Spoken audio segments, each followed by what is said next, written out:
Good morning, madam. I am Hercule Poirot. Caroline Hubbard. What can I do for you, Mr. Poirot?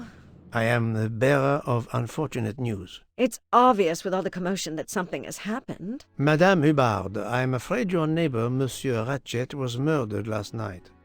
Oh, my God. I knew it. I knew it. I would like to ask you some questions, but first, may I inspect your room? Of course, yes. You must.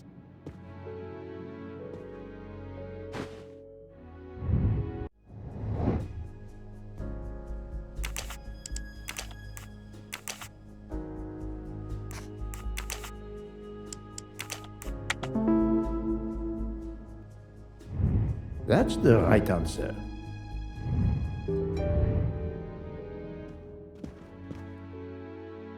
Madame, please tell me about last night. The murderer was right here in my compartment. I woke up. All in the dark it was. I was just so scared I couldn't scream. I pressed the call button. I pressed and pressed. I heard footsteps running in the corridor, then a knock on my door. "Come in," I screamed. And I switched on the lights at the same time. And would you believe it? There wasn't a soul there. You think he went back into the other compartment? How do I know where he went? I had my eyes shut tight. The conductor came in. I told the man what had happened, and he didn't seem to believe me. I asked him to search the room, but he found nothing. I told the conductor to look at the door between the compartments, and sure enough, it wasn't bolted. Well, I soon saw to that. I told him to bolt it, then and there. How is it you didn't bolt the door between the two compartments? But I had.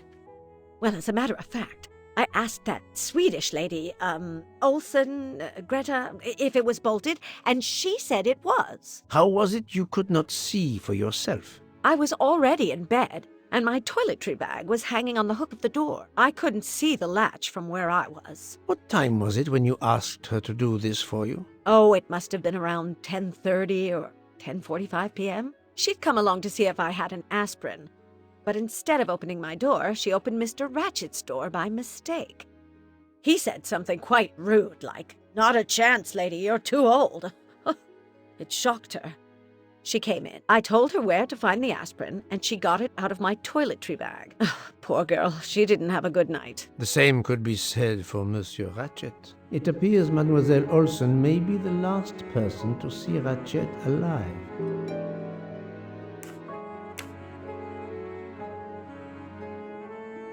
Is this your handkerchief?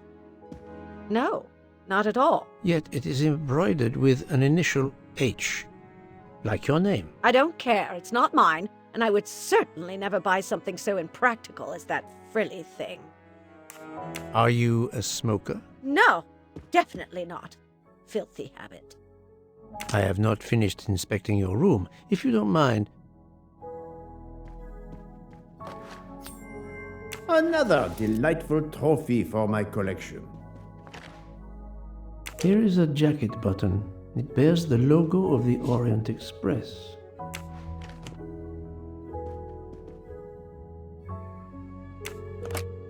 This door connects to Monsieur Ratchet's compartment. It was latched on this side. Let's see if Mrs. Hubbard was telling the truth about the latch of the connecting door.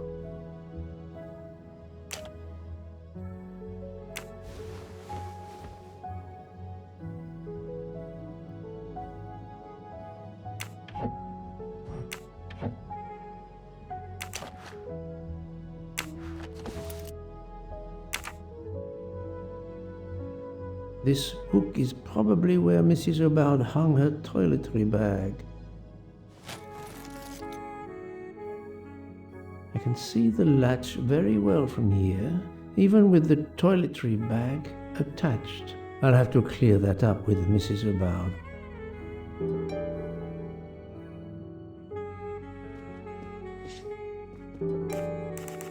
I found a jacket button on your table. It looks like it belongs to a train employee. The button bears the logo of the Orient Express. Well, of course the conductor came in last night, but he didn't go near that table. Still, it's a safe bet that it belongs to the conductor. I'll check his jacket later, to be sure. Mrs. Hubbard, you told me that the door connecting the two compartments was closed, correct? Yes, it was, as I told you. I was already in bed and my toiletry bag was hanging on the hook of the door. I couldn't see the latch from where I was. That's why I asked Miss Olson to check if it was closed.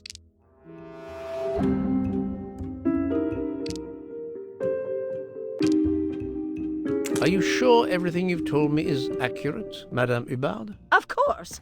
I have an excellent memory.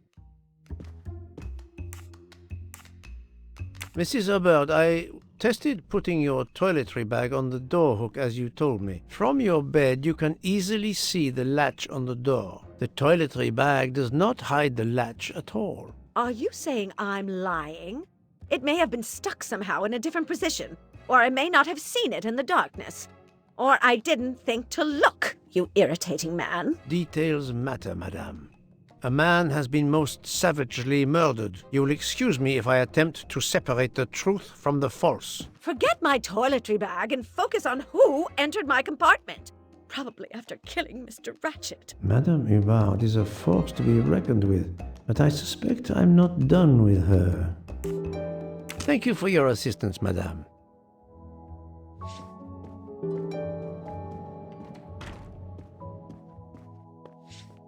Monsieur Michel, I must ask you a few questions if you don't mind. I will do everything I can to help. First of all, tell me about yourself. Very well. My name, as you know, is Pierre Michel. I am from Calais. I've been with the company for over 15 years. Thank you.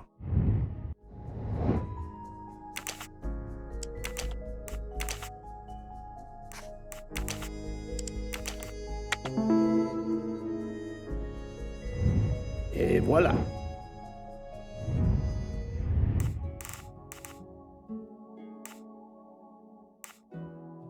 I would like to reconstruct with your help the events of last night. Monsieur Ratchet retired to bed. When? Almost immediately after dinner, sir. Actually, before we left Belgrade. Did anybody go into his compartment after that? His valet, monsieur. Monsieur Masterman. And then his secretary, the young American gentleman. Monsieur McQueen. And that is the last time you saw or heard of him? No, monsieur. You forget that Monsieur Ratchet rang his bell around 12:40 a.m., soon after we had stopped. I knocked at the door, but he called out in French, "Ce n'est rien, je me suis trompé." I then left to answer another bell that had just rung. Where were you at 1:15 a.m.? I was sitting on my little seat at the end of the car, facing up the corridor. Are you sure? I left a little after 1 a.m. to speak about the snow with my colleague Jean in the bar car. I came back later. There was a call. I remember speaking to you. Indeed, I remember. Carry on. It was the American lady, Madame Hubbard. She thought she saw a man in her compartment. Then, around 1:50 a.m., I made the bed for Monsieur Ratchet's secretary, Monsieur McQueen. He had spent the evening talking with the English Captain Arbuthnot. At 2 a.m., I returned to my place and stayed there until dawn. What is the last station where we stopped? Vinkovsky. Could someone have come on board? Possibly. I was very busy. Owing to the weather, we were a few minutes late. We left at 12:10 a.m.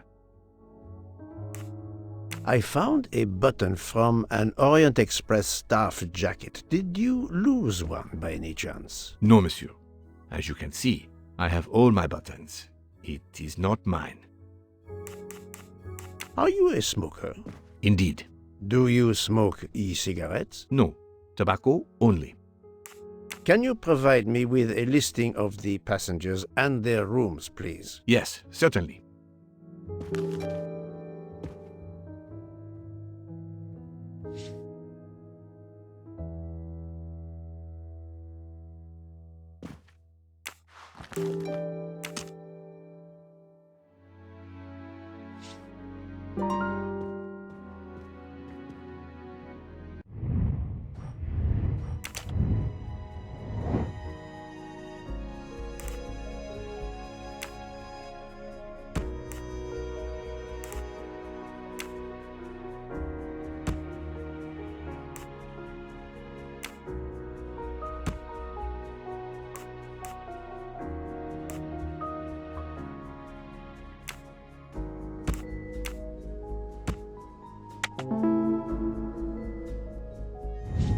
My little grey cells did not let me down.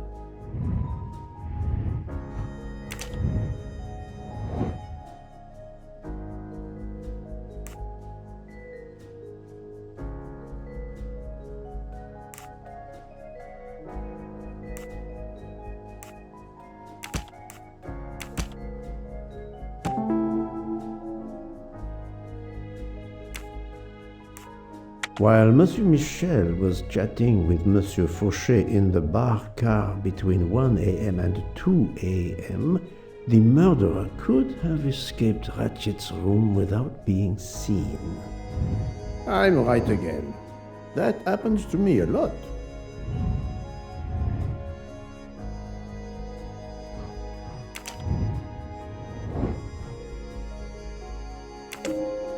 This is the most likely answer.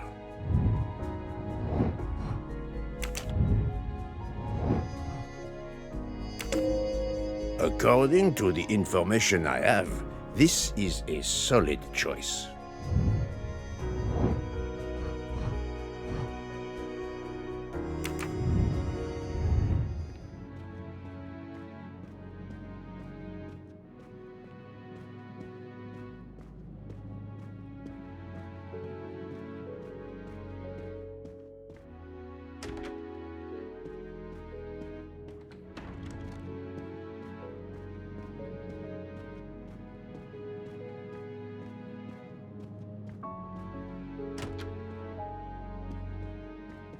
Monsieur Edward Masterman, I believe.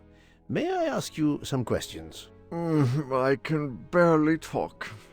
I have a terrible toothache. We have a doctor on board the train. Perhaps... I do not need a doctor. I use essential oils. If you can find my flask of clove oil in my box, I would be grateful. Fine, if you insist. I will help you.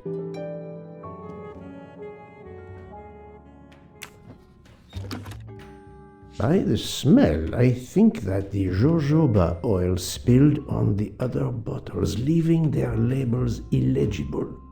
I must find another way to find which one is Masterman's toothache remedy. The weighing scale is soaked in jojoba oil. It's unusable. Ah, this old scale will do the job.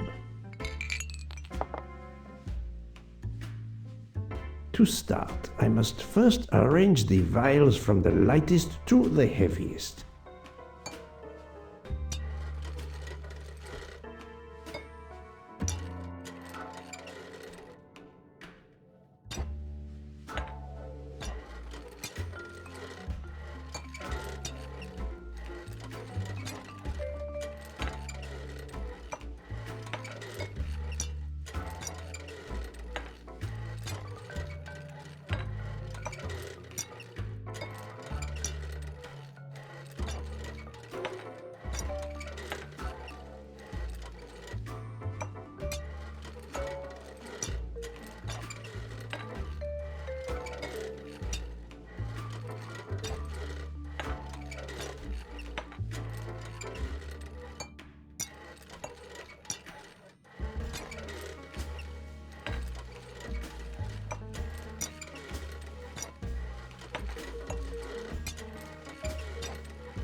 Now that I know the order, I think that I can easily guess which one is the clove oil. Here is Monsieur Masterman's remedy.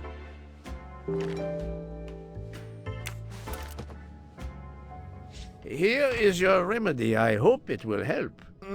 Thank you very much, sir. Well, I can finally speak without too much pain.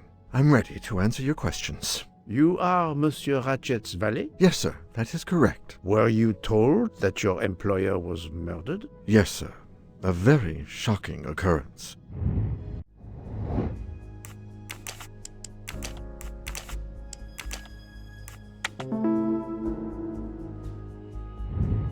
That was easy.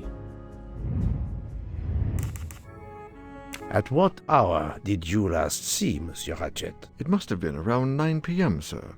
That or a little after. I went to bed around 10:30 p.m., same as the person who shares my room, Mr. Foscarelli. He almost immediately began snoring. What did you do then? I read, sir, and I spent a while soothing my toothache with clove oil and listening to the snoring. Did you hear anything during the night? Yes, my roommate's snoring. Are you a smoker? Yes, sir. I have a cigarette now and then to relax. Tell me about your employer, Monsieur Ratchet. I've been working for him for 9 months. I should not wish to speak ill of the dead, but he was not a gentleman, sir. Did you know that he had enemies? Yes, sir. I heard him discussing some threatening letters, sir, with Mr. McQueen. Did he mention these letters to you? He had been reading a letter when I came in. He asked me if I was the one who put it in his compartment. I told him that I had done no such thing, and he should report it to the police at the next station. How did he respond? He laughed, sir. You're joking. I do not joke, sir. Forgive me, I can see you do not. Was he taking sleeping pills? Always when traveling by train, sir. He said he couldn't sleep otherwise. Last night he asked me to give him 2. I did so, along with a glass of water. He dissolved them in the water. Did you see him drink the water? No, sir. I left right after I gave him the pills. Was Monsieur Ratchet a smoker? No, he finds smokers disgusting. Can you tell me again why you gave sleeping pills to Monsieur Ratchet? Yes, I gave him the pills because when he takes the train, he has trouble sleeping. The letter must have worried him. He specifically asked me to prepare the sleeping pills. I didn't see him drink the water with the pills in it.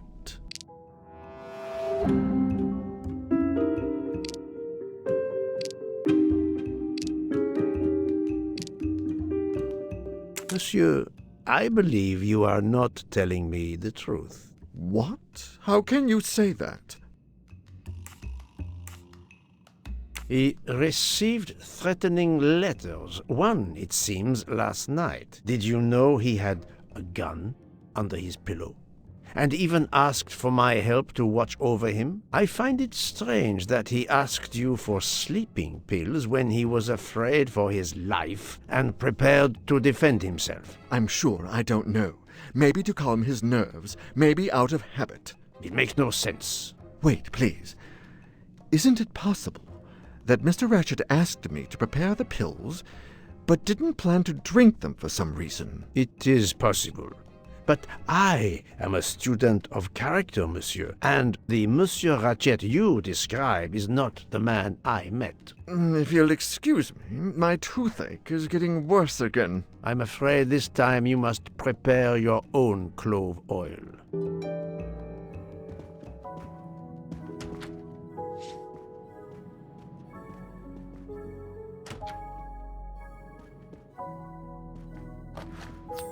Ha-ha! Golden moustache. I believe I am addressing Monsieur Hector McQueen. Guilty as charged. I beg your pardon. Oh, sorry. Just an expression. My father used to say it. You must have had an interesting childhood. I am Hercule Poirot. No need to be modest. You're a detective. You are Monsieur Ratchet's secretary? I am Mr. Ratchet's secretary. Just over a year. I mainly take care of translating certain texts for him. Mr. Ratchet only speaks English. Prepare yourself for a shock. Your employer, Monsieur Ratchet, is dead. So they got him after all. What do you mean? You are assuming he was murdered? I know he had enemies. What can you tell me about Monsieur Ratchet? He was American. He was an antiques dealer. I don't know much more. Mr. Ratchet never talked about himself or his life, but I think Ratchet wasn't his real name, and he left the United States to run away from something or someone. Yes? He started getting letters, threatening letters. Do you still have them? I have one. Did you know that Monsieur Ratchet had asked for my help? Asked you? No, I didn't know. He knew he was in danger. When did you last see him? Last night around 10 o'clock, I should say. Did you like your employer, Monsieur McQueen? No, I did not. He was, I'm sure, a cruel and dangerous man. Can you tell me your movements last night? I went back to my compartment. I read a little. In Belgrade, I went out onto the platform to smoke, but it was cold. I quickly went back in. I then went to Mr. Ratchet's compartment to take some dictation for him. I left around 10 o'clock. I saw Captain Arbuthnot. We ended up chatting in my compartment. Then we went out on the platform to quickly stretch our legs at Vinkovsky. He left around 2 o'clock. Thank you. I will need to check Monsieur McQueen's story with Captain Arbuthnot. I found a diary in Monsieur Ratchet's safe. Did you know about it? I kept a business appointment book, but I know he had a personal diary as well. That looks like it. Are you a smoker? Yes, I smoke cigarettes. I've tried to quit, but no luck. Was Monsieur Ratchet a smoker? No, he hated the smell of smoke. Can you give me this letter, please? Of course, here it is.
Come to Poirot, my exquisitely sculpted friend.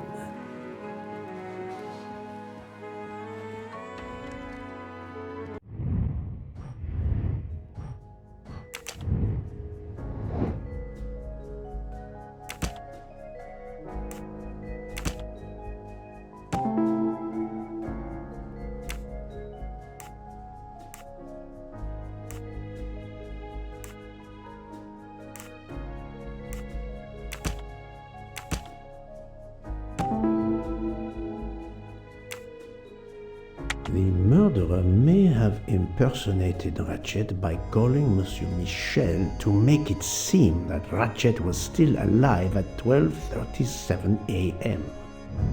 My little gray cells did not let me down.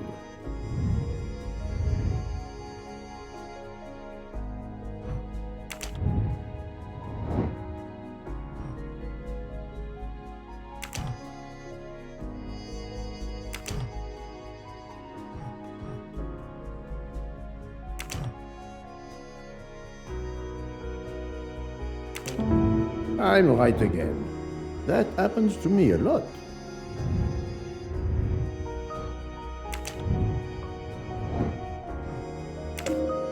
This is the most likely answer.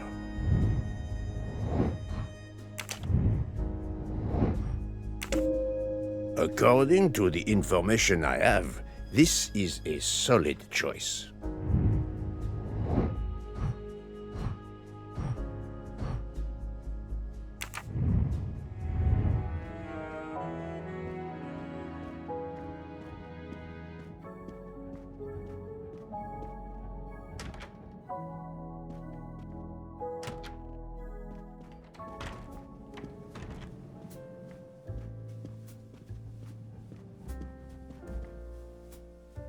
So, my friend, have you found our killer? Not yet, but I will tell you what I have learned. Please. Our assassin could have gotten on the train at Vinkovsky disguised as a conductor, entered Ratchet's room, and killed him. Then he walked out through Madame Hubbard's connecting door, where he lost a button from his jacket. He had to wait for Monsieur Michel to be absent. He waited too long. The train had left the station. He was trapped aboard. Indeed. He had opened the window to make it look that he'd escaped that way. However, if he waited until the train stopped again due to snow, his footprints would have been found. The murderer is still among us. On the train. There's a problem with the second-class toilets. What now? All morning passengers have been complaining that the door is locked, so I went to check. I knocked, but no one answered. I didn't think I should open it without speaking to you first. You did well, Monsieur Michel. Lead the way. I used my master key.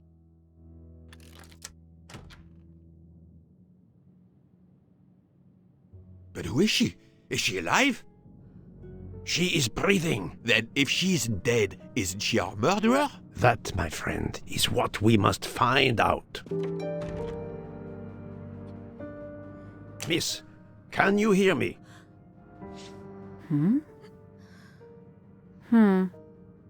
She's breathing. Her pulse is strong. There is no sign of physical violence. This woman is sleeping very soundly.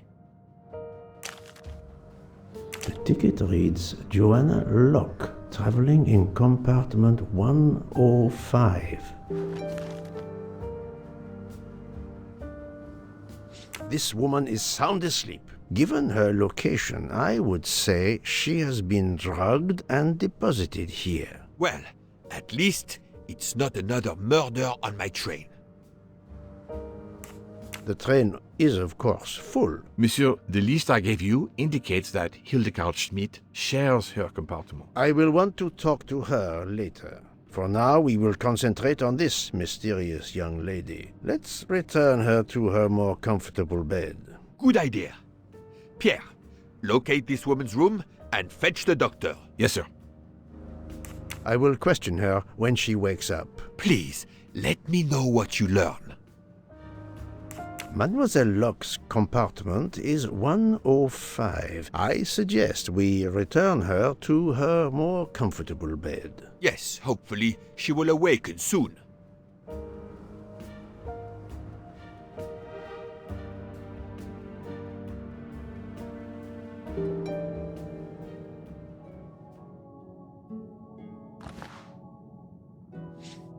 A cup of tea with white residue at the bottom.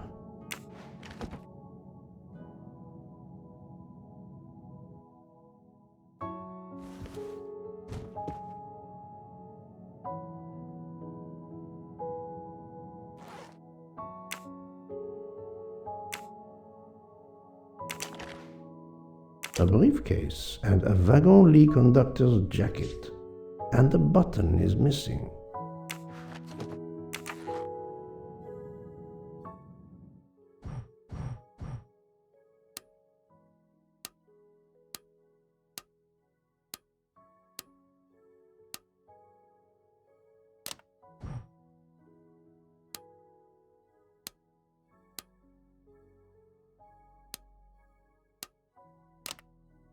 So, Poirot, any luck so far? But of course you know what you're doing. It is booby-trapped, is it? No, that's mine. I never remember my passwords, so I make them easy ones. We really need to find the combination. Have you tried 0000? Book. Silent like a mouse, please. I'm sorry. You're right. I'll be quiet now. You need to concentrate. I will not utter another word. Not one. Book. There will be another murder on the Orient Express in a moment.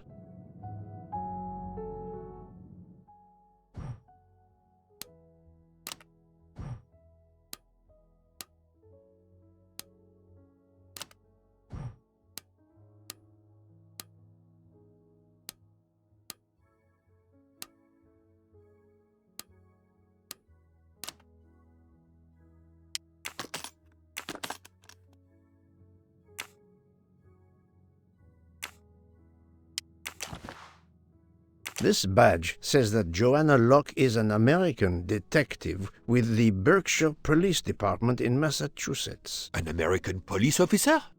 Oh,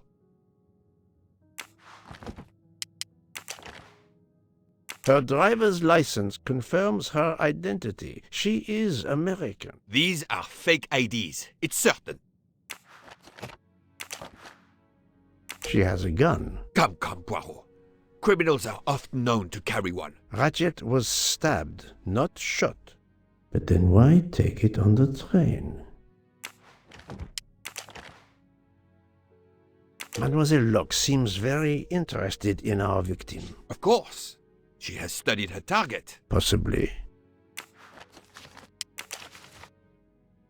The stuffed animal is the same as in the photo found at the crime scene. What a coincidence. Mademoiselle Locke appears to have been investigating Monsieur Ratchet. Look, she's waking up. Thanks to you, I would not be surprised if our murder victim were also waking up. What?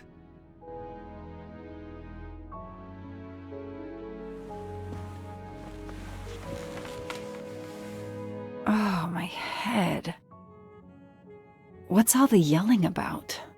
Who are you? Give me a good reason why you should not be in handcuffs. I can give you a reason, Book. Whose handcuffs will we use? I have none.